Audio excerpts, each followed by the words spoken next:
The chair recognizes the gentleman from Idaho, Mr. Labrador, for 5 minutes. Thank you, Mr. Chairman. Director Wray, I really appreciated your opening statement to this committee. You and the great men and women of the FBI have an important and very difficult job.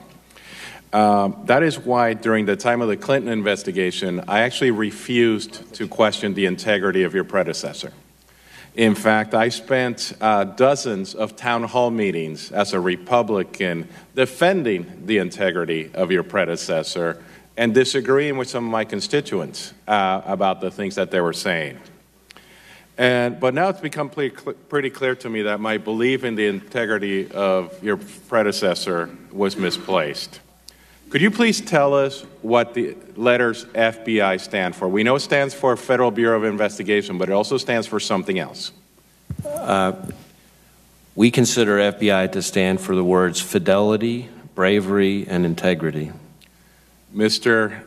Director, I have begun to have serious doubts about some in the FBI, serious doubts about the integrity of some of the highest levels of the FBI because of actions taken by your agency over the past 2 years. And that is so disappointing because your agency does such important work, as you expressed in your opening statement, and that is to make America safe and secure. And it depends upon most of the work that you do.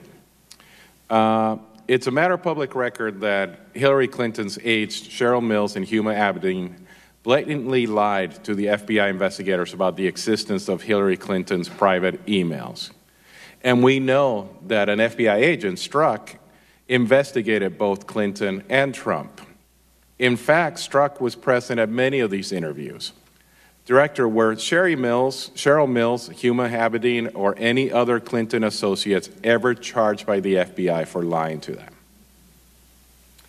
Congressman, the handling of the Clinton email investigation, the other participants in that matter, is the subject of an outside independent investigation which is looking into that. Was anybody charged for lying to the FBI? No charges were filed against anybody in that investigation. How many Clinton advisors were granted immunity during the email server investigation? I don't know the answer to that. But there were several Clinton advisors who were granted immunity. Isn't that correct? I believe that's true, but I don't know the answer to that sitting here right now. So we have recently heard that Strzok was the official who signed the documents that officially opened the collusion inquiry into the Russia-Trump collusion inquiry. How many Trump administration advisors have been granted immunity during the Russia Special Counsel investigation? For questions about the Special Counsel investigation, I'd refer you to the Special Counsel. I don't know the answer to that question. So if we want to believe in the integrity of the FBI, explain to me why the double standard? When you have agents and people who work for the Clinton administration who were granted immunity or who lied to the FBI and they're not charged, why is there a double standard today? Congressman, we in the FBI are committed to not having a double standard. But you haven't been committed over the last 2 years, so are you doing something to correct that?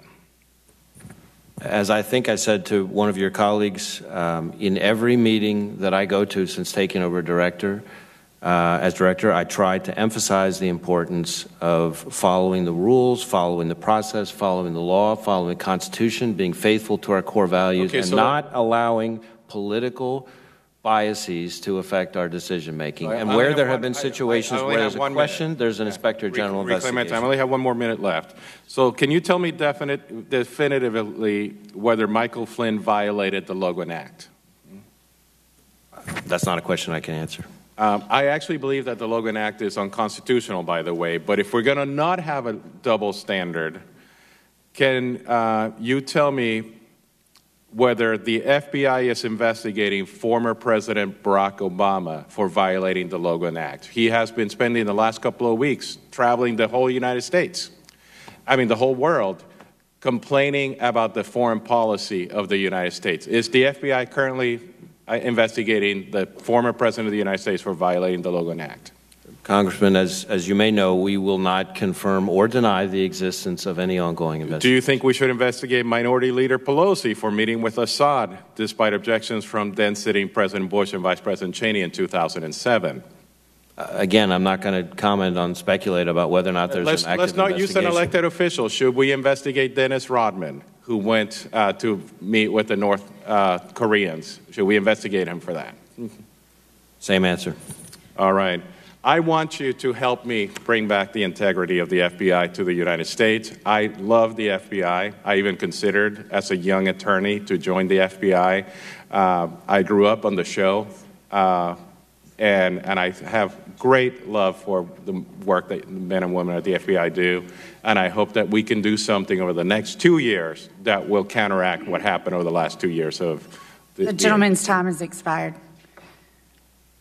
The gentleman from Rhode Island is recognized for 5 minutes. Thank you. Thank you, Mr. Director, for your service and for the extraordinary service of the men and women at the FBI who are serving our country and who do important and dangerous work and risk their lives often in that work.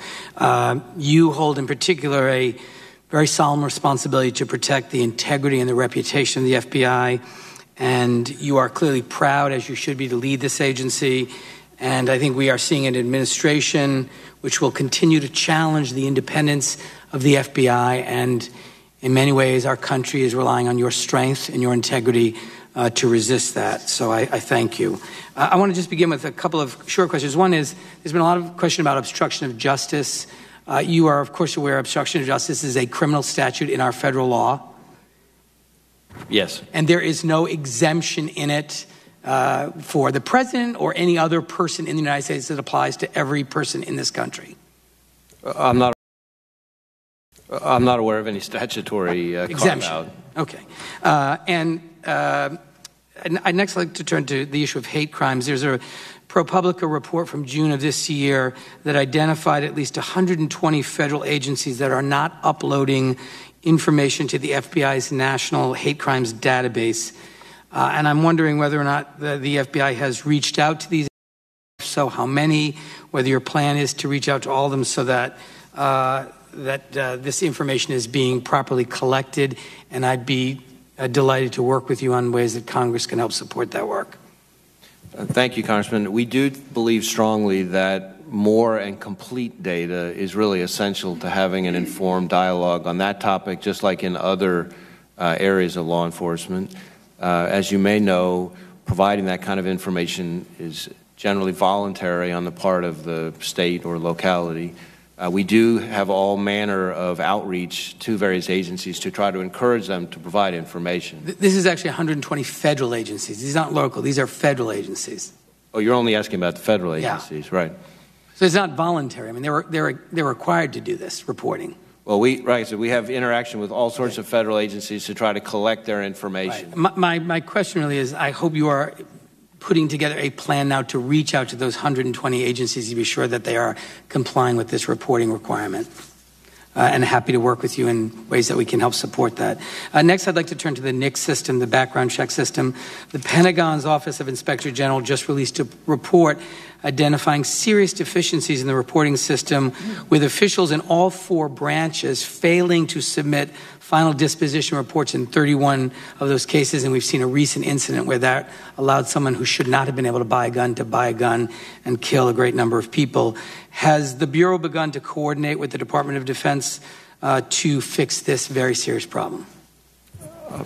Yes, Congressman, we've been in sort of active engagement with the Department of Defense, and already a very significant amount of new records have come to the FBI, and a number of transactions have already been denied as a result. Thank you, Mr. Director. Under federal law, Director Wray, fugitive from justice, those individuals who are fugitives from justice cannot lawfully possess a firearm. After a 2016 Inspector General's report, the Obama administration agreed that the FBI would use ATF's interpretation of the terms fugitive from justice, an individual with an outstanding warrant who has traveled across state lines. Since taking office, Attorney General Sessions has narrowed this definition to include only those who have fled across state lines to avoid prosecution for a crime or to avoid giving testimony in a criminal proceeding. This change resulted in the removal of almost 500,000 entries from the NICS database, with only 758 fugitives remaining. Do you agree with the narrowing of this definition? And do you think Congress should take steps to define fugitive from justice to avoid this kind of action? A couple things. First off, I actually think the change occurred before the change in administration, and there was a letter written by the Justice Department under the prior administration to Congress notifying them of the change and essentially inviting legislative attention to the issue. Do you agree with that? Then the second, as I said, the FBI's position for years and years had been that the fugitive from justice interpretation didn't require crossing of state lines. I gather there's been a legal interpretation, which I'll defer to the lawyers on. I will tell you, though, that as to the 500,000 point, there's been a little bit of confusion in the reporting on that. It removed it from one part of the NICS database, but it's still in the state's warrants database. My final question, Mr. Director. Last month, a Las Vegas shooter used a bump stock device to accelerate the rate of an assault weapon discharge. It killed 58 people and injured about 500. Do you support the bipartisan effort in Congress to ban bump stocks? I haven't reviewed the legislation, but obviously we're deeply concerned about the bump stock issue. And you generally support a prohibition? Well, the FBI doesn't normally take positions on we sort of provide operational assessment, and I would work through the Justice Department on that. Thank you. And Madam Chair, just before I yield back, I just want to say, Mr. Director, that the rule of law is really the guardian of our democracy, and the President and this administration are going to continue to test our commitment as a nation to this. And you're going to play a very critical role in defending that. And our country is really depending on you, and I trust that you will continue to uphold the integrity of the FBI and the rule of law in this country, because the very foundations of our democracy depend on it. And with the gentleman's time has expired.